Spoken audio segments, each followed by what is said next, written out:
The table shows the time spent on a homework task and the number of errors made for some students in a class.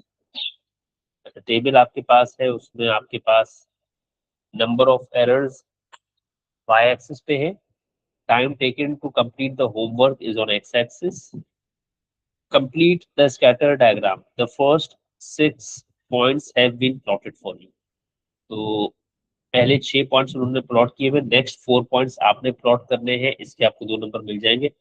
अब इसमें खैर गलती होनी नहीं चाहिए।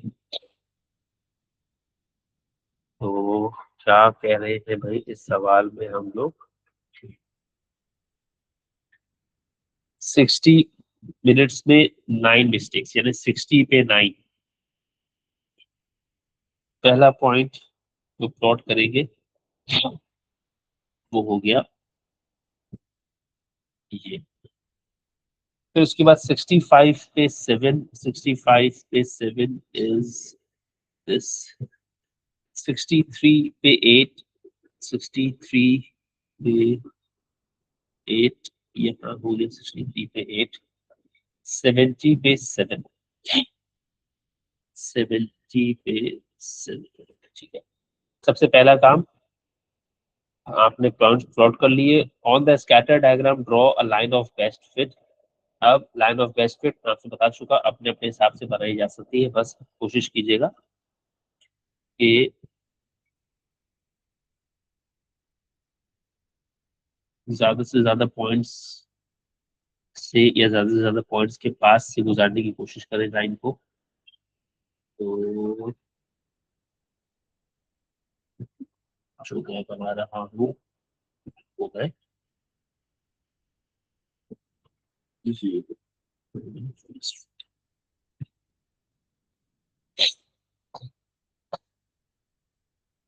चलिए, ये मेरे हिसाब से लाइन ऑफ बेस्ट फिट हो गई। उसके बाद once you have drawn the line of best fit, अच्छा लाइन ऑफ बेस्ट फिट देखिए पूरी ग्रिड पे बनाई है मैंने, यानी मैंने बीच में कहीं नहीं रोकी। जितना ग्रिड है मेरे पास, एक कोने से दूसरे कोने तक पूरा मैंने उसको कवर किया। Another of the students in the class made 6 errors. Use your line of best fit to estimate the time this student spent on homework task. 6 mistakes करने वाला बच्चा कितना टाइम लेगा? 6 मिस्टेक्स करने वाला बच्चा कितना टाइम लेगा? इसके लिए So ये लाइन ऑफ बेस्ट विथ 6, कहिए आगे कहिए बेटा।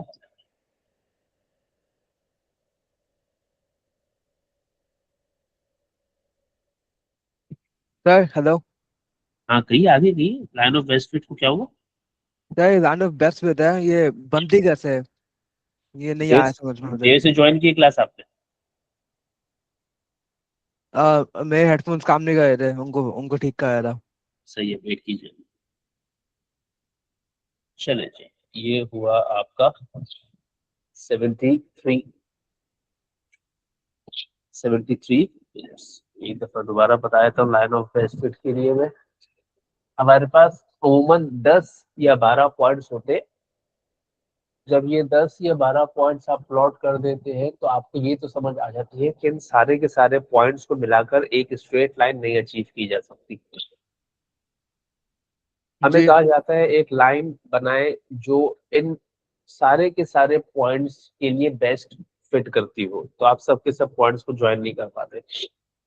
आपको तो फिर करना क्या होता है, एक ऐसी लाइन बनानी होती है जो इन ज्यादा से ज्यादा पॉइंट्स पे से या ज्यादा से ज्यादा पॉइंट्स के करीब करीब से गुजर जाए। इसका तो बीच प्रिंसिपल में से ऐसे, बनानी है ना? हाँ अंदाजे से बनानी है, सुन लो ना बात को। तो इसका तरीका ये है कि अगर फर्ज करो 10 पॉइंट है तो आप कोशिश ये करते हैं कि लाइन 3 या 4 पॉइंट से या उनके करीब करीब से गुजरे।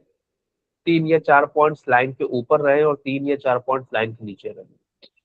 अगर 12 पॉइंट से तो भी यही रेशियो लगेगा, 3-4 पॉइंट से लाइन गुजारने की कोशिश करें। लाइन जब गुजारने की बात होती है तो एग्जैक्टली उनसे गुजरती नहीं, उनके करीब से होकर गुजर जाती है। तो एक अंदाजे से लाइन बनाई जाती है जो 3-4 पॉइंट से गुजर जाती है, 3-4 पॉइंट उससे ऊपर होते हैं और 3-4 पॉइंट उससे नीचे होते हैं।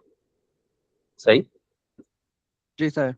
इसमें अक्सर बच्चे, हालांकि साफ साफ लिखा होता है लाइन ऑफ बेस्ट फिट, फिर भी हमारे पता नहीं अजीब तरह के दिमाग होते हैं बच्चों के, बहुत बार बार बताई जाती है बात। वो एक पॉइंट से दूसरे पॉइंट को मिला मिला के अजीब जिगजैग पैटर्न बनाकर आ जाते हैं, हालांकि साफ लिखा है a line of best fit.